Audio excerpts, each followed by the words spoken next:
کہ اللہ رب العزت نے کتنے خوبصورت انداز میں ملحدین کا، ایتھیسٹ کا، وہ لوگ جو ایتھیسٹ ہیں، جو خدا کو نہیں تسلیم کرتے، اس کے وجود کا انکار کرتے ہیں، جو مانتے ہی نہیں ہیں، وہ کہتے ہیں کہ کائنات خود بخود ایک نیچرل ایک سسٹم کے تحت چل رہی ہے، فنومنا پورا ایک سسٹم ہے، نظام ہے، اس کے تحت کائنات کوئی خالق نہیں، وہ ہر چیز کا پورا ایک سلسلہ جوڑ رہے ہوتے ہیں سائنٹیفکلی. ان کے لیے کتنا خوبصورت انداز اپنایا اور کیا پوائنٹ پیش کیا کہ وَلِكُلٍّ أُمَّةٍ جَعَلْنَا مَنسَكًا، کہ ہم نے تو ہر ایک قوم کے لیے کام کیا. یعنی اگر اس بات کو جوڑا جائے کہ یہ صرف مسلمانوں کی بات نہیں بلکہ پیچھے تک جاؤ، تو جب تم پیچھے بھی جاؤ گے تو تاریخی حوالوں کو غور کرو گے جو اس دنیا کے اندر حقائق میں جس سے انکار نہیں کر سکتے. تاریخ کیا کہ بھئی جو ادیان سماویہ ہے اس میں جیوزم بھی ہے، کرسچنزم بھی ہے، کرسچنٹی بھی ہے، عیسائیت بھی ہے، مسیحیت، یہودیت، سب بہت سارے مذاہب. اور اب آپ ان کی تاریخوں پر غور کریں، یہ تو حقائق ہے، اس سے تو کوئی انکار نہیں کرے گا کہ یہودیت بھی ہے، نصرانیت بھی ہے، ایک مذہب بھی موجود ہے، اس کے ماننے والے آج بھی موجود ہیں، اور ان کی پوری تاریخیں ہیں، کب سے چلے آ رہے ہیں، کئی کئی ہزار سال سے.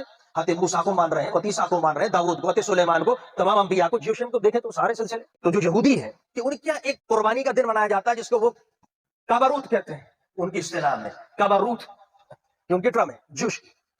کیا ہے یہ کباروت؟ کباروت معنی کفارہ، ایک دن مناتے ہیں وہ کباروت کے نام سے کہ اس دن تم نے نمازیں پڑھنی ہیں، اللہ کی بارگاہ میں توبہ، روزہ بھی رکھنا ہے، اور یہ قربانی کرو گے تو تمہارے سارے گناہ معاف ہو جائیں گے. قربانی کا عمل یہ جوشم میں، یہودیت میں، دین یہودیت میں موجود ہے اور چل رہا ہے برسوں سے، اس سے انکار نہیں ہو رہا. اختلاف ہونا ایک علیحدہ شے کہ بھئی ہم حضرت اسماعیل کو اور وہ حضرت اسحاق سے چلتے ہیں، چلو تمہارا جو اختلاف ہو گیا، لیکن مان تو رہے ہو نا کہ قربانی تو ہے، وہ کانسیپٹ تو ہے، وہ چیز تو موجود ہے، کسی نے دی ہوگی، تمہیں حکم دیا ہوگا، چلو تم نے بدل دیا، تحریف کر دی، چیز تو موجود ہے کہ قربانی ہوتی ہے، یہی وجہ ہے وہ آج تک دیتے ہیں.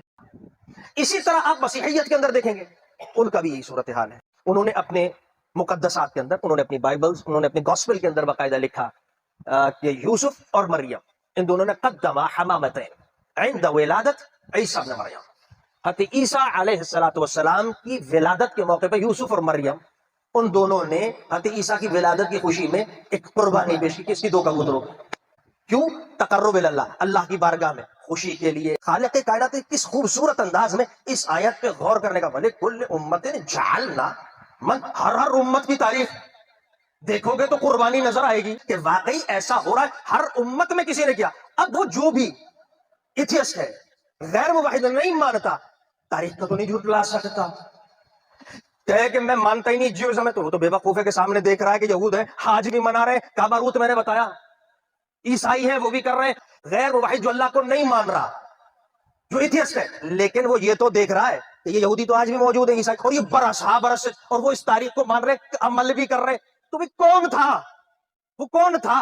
وہ ذات کون تھی کہ جس نے سب کو ایک ہی کانسیپٹ دیا اور ہر ملت ایک ہی کانسیپٹ پہ چل رہی ہے؟ 1000 سال گزر گئے، 1000 سال، 1000 کے لاکھوں سال گزر گئے، کوئی تو ہوگا بدل رہے چیزوں کو، کانسیپٹ بدل نہیں پائے. تو وہ جب ایتھیسٹ جو نہیں مانتا، لیکن اب جب دیکھ رہا ہے کہ یہ تو حقیقت ہے، یہ قوم بھی موجود ہے، اس قوم کو یہ چیز بھی کروا رہا ہے، تو وہ کون تھا جو برس سے جس نے ایک کانسیپٹ دیا اور ہر امت اس کانسیپٹ کو فالو کر رہی ہے، تعریف کرتے رہے لیکن فالو کر رہی ہے، ہٹ نہیں رہی ہے اس چیز سے. تو وہ بے ساختہ کہے گا جس کو خالق اسی آیت میں ذکر کر رہا ہے فَإِلَٰهُكُمْ إِلَٰهٌ وَاحِدٌ، کہ بے ساختہ اس ایتھیسٹ کے منہ سے بھی نکلے گا کہ اس کائنات کو اگر کوئی چلانے والا ہے تو وحدہ لا شریک ہے.